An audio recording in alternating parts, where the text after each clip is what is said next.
ঘাঁটি স্থাপন করার, কিন্তু এরই প্রাথমিকভাবে আমরা ইনশাআল্লাহ অতি শীঘ্রই এখানে একটা ইউএভি ম্যানুফ্যাকচারিং প্লান্ট কাজ শুরু করছি।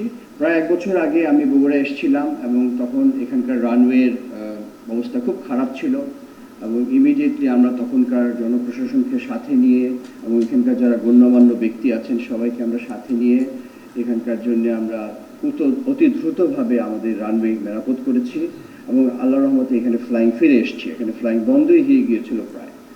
এখনও আমাদের সীমাবদ্ধতা রয়ে গেছে যে রানওয়ের দৈর্ঘ্যটা এখনও শর্ট। এই রানওয়েকে আমাদের মিনিমাম আরও 3000 ফিট বৃদ্ধি করতে হবে। তাহলেই আমরা আরও বড় ধরনের বিমান, শুধু বিমান বাহিনীর না, আমরা ইচ্ছা করলে বা আমরা যদি প্রয়োজন থাকে তাহলে আমরা এখানে ইনশাল্লাহ প্যাসেঞ্জার বিমান বা যে কোনো এয়ারলাইন্সের বিমান এখানে অবতরণ করতে পারবে এবং সেটা খুব ভালো কাজ হবে। আমরা এ ব্যাপারে অলরেডি আমি জানি যে আগের জনপ্রশাসন তাদের মাধ্যমে এই দাবিটা গিয়েছে, কিন্তু আমাদের সামনে আগামীতে নির্বাচন আসছে।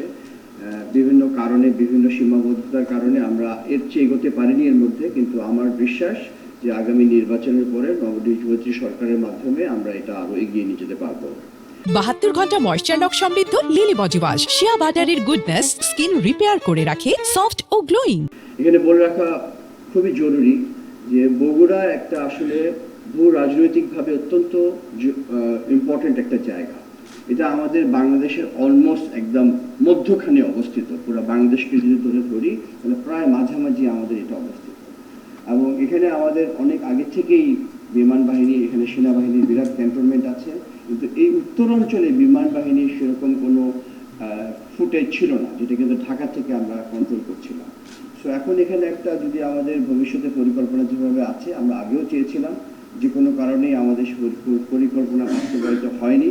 তো আমাদের এখন খুব ইচ্ছা এখানে একটা ভালো ঘাঁটি স্থাপন করার, কিন্তু এরই প্রাথমিকভাবে আমরা ইনশাআল্লাহ অতি শীঘ্রই এখানে একটা ইউএভি ম্যানুফ্যাকচারিং প্লান্ট কাজ শুরু করছি, যেটাতে আমাদের নিজস্ব সক্ষমতায় আমরা আগামীতে আমাদের নিজস্ব প্রযুক্তির মাধ্যমে এবং অবশ্যই বিদেশ থেকে প্রযুক্তি নিয়ে আসছি, আমরা সব মিলিয়ে আমরা নিজেরাই সক্ষম হব একটা ড্রোন বলছি না, আমি কিন্তু ইউএভি বলছি। there is a difference between UAV and drones. It will be a male class, যেটা কিনা আমাদের স্ট্র্যাটেজিক লেভেলে ইউজ করতে পারবো। এটা অনেক বড় সক্ষম হবে। আমি ডিটেলস এখন যাচ্ছি না, কিন্তু যেটা আমরা অনেক বৈদেশিক মুদ্রার বিনিময়ে কিনি, আমরা বিভিন্ন বাহিনী কিনছি, সেটা আমাদের নিজস্ব সক্ষমতা হয়ে যাবে এবং ইনশাল্লাহ আমরা আমাদের প্রযুক্তি দিয়ে ভবিষ্যতে এটাকে আরও উন্নত করতে পারবো এবং আমরা যার প্রয়োজন তাদেরকে সরবরাহ করতে পারবো।